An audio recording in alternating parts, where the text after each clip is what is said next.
નોંધણવદરમાં વૃદ્ધાની હત્યા કરનાર આરોપીને 7 વર્ષની સખત કેદની સજા ફટકારતી કોર્ટ।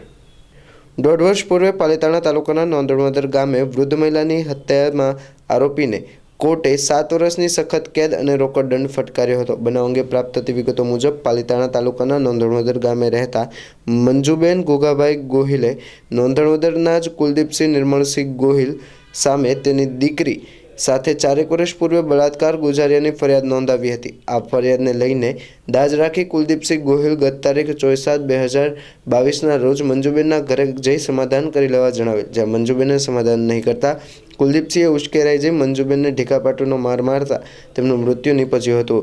આરોપી કુલદીપસિંહનો ગુનો સાબિત થઈ 7 વર્ષની સખત કેદની સજા ફટકારવામાં આવી હતી અને રોકડ રૂપિયા 20,000નો દંડ ફટકાર્યો હતો।